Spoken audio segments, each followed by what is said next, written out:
Brought to you by TechnoSpark 20 series smartphones. I'm superhuman. अब राजनीति में उतार चढ़ाव आते रहते हैं और मुझे ये जहाँ तक लग रहा है कि 2019 में मैं चुनाव लड़ने के लिए आगे आया था पहली बार छात्र संघ का। युवाओं का साथ और सहयोग मेरे साथ में था। उस समय भी मैंने टिकट के लिए प्रयास किया पर कारण ऐसे रहे कि नहीं मिल पाया। 23 के अंदर भी मैंने मेरी तरफ से पूरा प्रयास किया पर स्थितियाँ वो बनी कि मैं वापस खाली हाथ रहा। पर जनता का साथ और सहयोग रहा, आशीर्वाद रहा, छत्तीस कौम का आशीर्वाद रहा, शिव के देव के लिए जनता का आशीर्वाद रहा। और मुझे बतौर 26 साल की उम्र में साधारण परिवार से आने वाले एक युवा को विधायक के रूप में पहचान दी।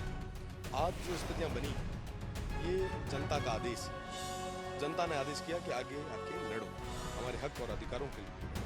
तो मैं उनकी बात को उनकी आज्ञा के आप अपनी यूएसपी क्या मानते हैं? आपको बाड़मेर का पायलट कहा जा रहा है कि जिस तरह से सचिन पायलट की सभाओं में भीड़ आती है ऐसी भीड़ बाड़मेर में आपकी सभाओं में आती है। साहब मैं रविंदर ही ठीक हूँ। मैं इन माताओं और बहनों का भाई हूँ, इन पितातुल्य बुजुर्गों का बेटा हूँ और इनके बीच में रह के इनकी सेवा करना चाहता हूँ। मैं रविंदर ही ठीक हूँ।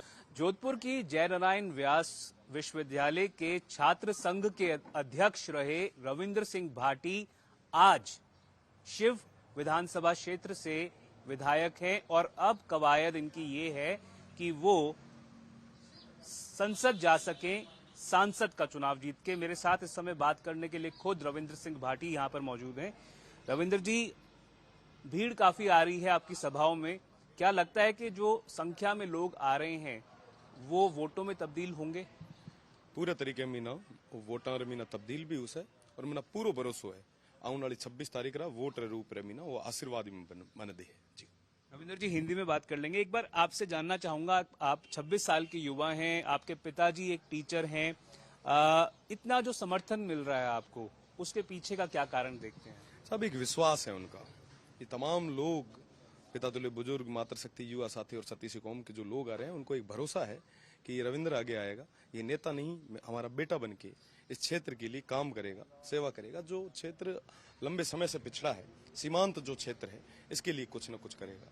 तो एक विश्वास है, वो विश्वास के साथ आ रहे हैं जी। ये जो बाड़मेर जैसलमेर का लोकसभा का क्षेत्र है, इस यहाँ पर 3 त्रिकोणीय कॉन्टेस्ट हो चुका है। अब एक तरफ तो आप हैं जिनके सभाओं में अच्छी खासी संख्या में लोग आ रहे थे, दूसरी तरफ कैलाश चौधरी हैं, बीजेपी के नेता हैं, वर्तमान में सांसद हैं और केंद्र में मंत्री भी हैं, और तीसरी तरफ कांग्रेस की तरफ से आरएलपी से आए हुए उमेदराम बेनीवाल हैं। उनकी सभाओं में भी माना जा रहा है कि अच्छी खासी संख्या में लोग आ रहे हैं।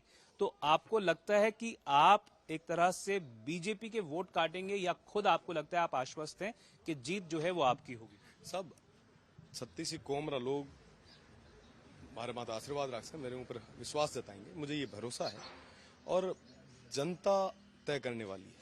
ये देवतुल्य जनता है, यही तय करेगी आने वाले समय में और मुझे इन पे भरोसा है कि ये मेरा साथ देंगे। ये जो बाड़मेर जैसलमेर क्षेत्र है, बड़े मुद्दे क्या हैं? किन मुद्दों पर आप चुनाव लड़ रहे हैं? आपकी जो सभाएं हैं उनमें अच्छी खासी संख्या में महिलाएं, बुजुर्ग भी आ रहे हैं।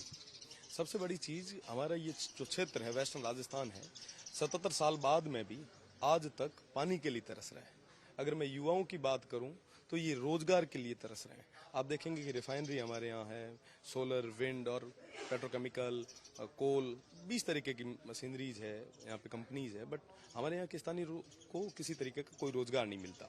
साथ ही साथ में मैं अगर आपको बात करूँ हेल्थ की, एजुकेशन की, जो बेसिक इंफ्रास्ट्रक्चर जिसकी जरूरत रहती है, उन सब तमाम चीजों की, तो वो किसी तरीके की नहीं है। आप देखेंगे कि हमारे जैसलमेर में भी टूरिज्म का सबसे बड़ा हब है, बट हमारे वहाँ पे ग्राउंड पे कुछ भी नहीं है। बड़ी जैसलमेर की आपने बात की, जैसलमेर का एक इलाका ऐसा है, बाड़मेर का भी, जो कि बॉर्डर से जुड़ा हुआ है, पाकिस्तान से जुड़ा हुआ है। जो बॉर्डर के पास रहने वाले लोग हैं उनको जो आम सुविधाएं हैं वो तक नहीं मिल रही, स्कूल्स नहीं बनने हुए, ढंग के इंफ्रास्ट्रक्चर नहीं है, सड़कें नहीं है, तो उन लोगों के लिए आप क्या कुछ कर सकते? बिल्कुल, मैं आपको बताना चाहूंगा, बाड़मेर का शिव और जैसलमेर का कुछ एरिया, इसके अंदर एक डीएनपी क्षेत्र है, डेजर्ट नेशनल पार्क, जिसके अंदर आज तक स्कूल्स, नेटवर्क, पानी, हेल्थ, किसी की भी कोई फैसिलिटीज नहीं है।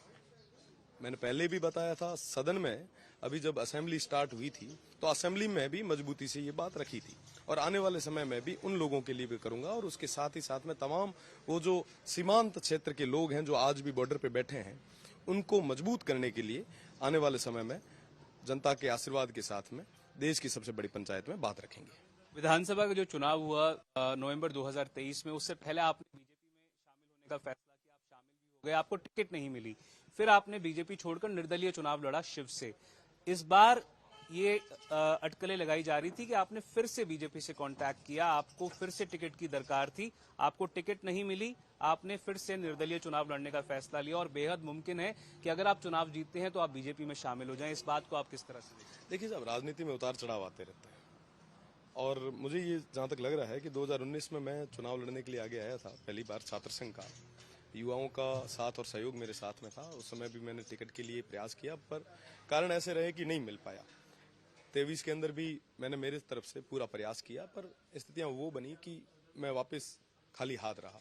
पर जनता का साथ और सहयोग रहा, आशीर्वाद रहा, सत्ती सी कौम का आशीर्वाद रहा, शिव के देवतुल्य जनता का आशीर्वाद रहा, और मुझे बतौर 26 साल की उम्र में साधारण परिवार से आने वाले एक युवा को विधायक के रूप में एक पहचान दी। आज जो स्थितियां बनी है, ये जनता का आदेश है। जनता ने आदेश किया कि आगे आके लड़ो, हमारे हक और अधिकारों के लिए लड़ो।